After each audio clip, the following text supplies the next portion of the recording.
আমি কত কষ্ট করে শরবতটা বানাইছি তোমাকে খাওয়ানোর জন্য, আর তুমি শরবতটা আমার গায়ে মারছো। গুষ্টি মারি তোর যত্নে। তোর মতো বেকার স্বামীর যত্ন আমার দরকার নাই। লজ্জা করে না? বইয়ের ইনকামে বসে বসে ঘরে গিলিস, কিভাবে গিলিস আমাকে বলতে পারিস? বৌমা, স্বামীর সাথে এইভাবে কথা বলে আল্লাহ নারাজ হয়। আমার ইনকামের টাকায় খেয়ে আমাকে জ্ঞান দিতে আসবেন না। এটা জ্ঞান না। আর তাছাড়া তুমি ফয়সালের সাথে এইভাবে কথা কইতাছো কেন? ফয়সালের চাকরি গেছে 6 মাস, আর তুমি 2 মাস ধরে চাকরি করে খাওয়াইতেছো। তাছাড়া ফয়সাল তো চাকরি যাওয়ার আগে ওই ইনকাম করে সংসার চালাইছে, আর তোমার মা ভাইরও খরচ দিছে।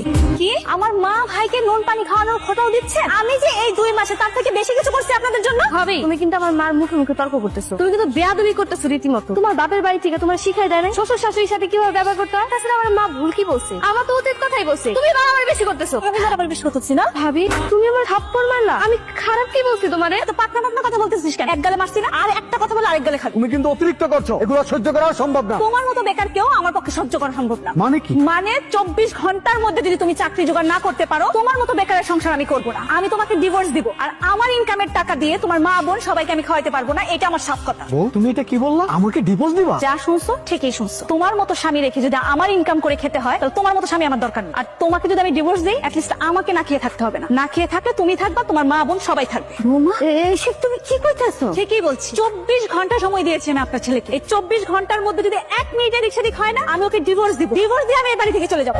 ভাইজান, কোনো কিছুর ব্যবস্থা করতে পারো নাই? কি রে, চুপ করে আছিস কে? কোনো চাকরি বাকরির ব্যবস্থা হইলো? জুমা, তুমি লাকিজ নিয়ে যাচ্ছ কোথায়? আমি আমার বাবার বাড়ি চলে যাচ্ছি। তোমার সাথে আর সংসার করবো না, আর এই বাড়িতে আমি থাকবো না। আর আমার ইনকামের টাকা দিয়ে তোমার মা বোন বা তোমাকে গিলানো সম্ভব না। জুমা, আমাকে আমার মা বোনকে তোমার ইনকামের টাকায় খাওয়ানোর দরকার নাই। দরকার হলে আমি দিনমজুরের কাজ করব, কুলিগিরি করব, তাও তুমি আমার এই সংসারটা ছেড়ে যাও না। আমার জবের না একটা স্ট্যাটাস আছে, আর এই স্ট্যাটাসের সাথে কোনো দিনমজুর বা রিক্সাওয়ালা যায় না। বৌমা, তোমার আল্লাহর দোহাই লাগে, তুমি এই সংসারটা নষ্ট করো না বৌমা। আমি তোমার কাছে হাত জোর করে কইতেছি, আমি তোমার মায়ের মতো, তুমি আমার কথাটা রাখো বৌমা। ভাবি, তুমি আমাকে উপরে রাগ করে থাকো না। আমাদের সবাই ছেড়ে তুমি চলে যাও না। কোথায় যাও? প্লিজ, আমার এই সংসার ছেড়ে তুমি যাও না। তুমি তো জানো আমি তোমাকে কত ভালোবাসি। আমার যখন চাকরি ছিল তখন তোমাকে আমি মাথায় করে রাখছি আমার আবার চাকরি হবে। আমি তোমার সকল আশা স্বপ্ন পূরণ করবো, তবু তুমি আমার এই সংসারটা ছেড়ে যেও না। আম্মা, আম্মা, তামিম। আরে ও মা, তোরা কতদিন পরে দেখছি। আমি এই জায়গায় তোমার জন্য 2টা পাঞ্জাবি আর কিছু টি শার্ট আর প্যান্ট নিয়ে আসছি। তুমি তো চাকরির জন্য ট্রাই করতেছো, তাই অফিসে যখন ইন্টারভিউর জন্য যাবি তখন এগুলো পরে যাবি। আর মা, তোমার জন্য আমি কি কি নিয়ে আসছি? 3টা শাড়ি আনছি, তার সাথে ম্যাচিং করে ব্লাউজ পিসও আনছি। আর তোমার যা যা লাগে আমি সবকিছু টুকিটাকি নিয়ে আসছি। দুলা ভাই, আপনি আমাদের পরিবারের যে খেয়াল রাখেন, মনে হয় আমাদের বড় ভাই থাকলেও এরকম রাখতো না। হ্যাঁ বাজান, তুমি যদি 20,000 টাকা না দিতে বাজান, আমরা যে কি খাইতাম আল্লাহ ছাড়া কেউ জানে না।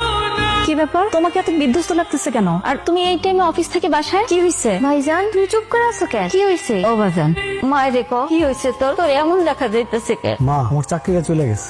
কে? ওর চাকরি চলে গেছে মানে?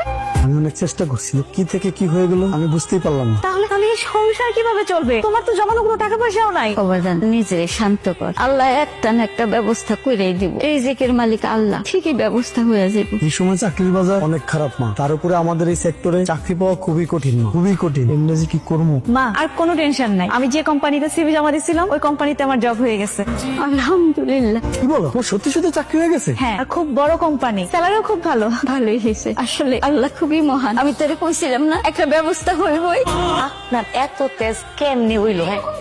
আরে বসেন, বিআইন বাড়িতে ভাইছে। এই যে আপনি তো বেহায়া কেন? আপনি যে এত করে ডাকলাম, আপনি কানে শুনেন না? তেজ কিসের? কি কানে নিব? আপনি আমার সাথে এইভাবে কথা কন কে? সেগায়া বেগায়া আপনার সাথে কিভাবে কথা বলবো? আপনি কি দেশের মন্ত্রী, প্রেসিডেন্ট যে আপনার হুজুর হুজুর করে কথা বলবো? আপনি ডাকতেছে, আপনার কানে যায় না? কি জন্য ডাকতেছে এটা তো শুনবেন আপনি আগে।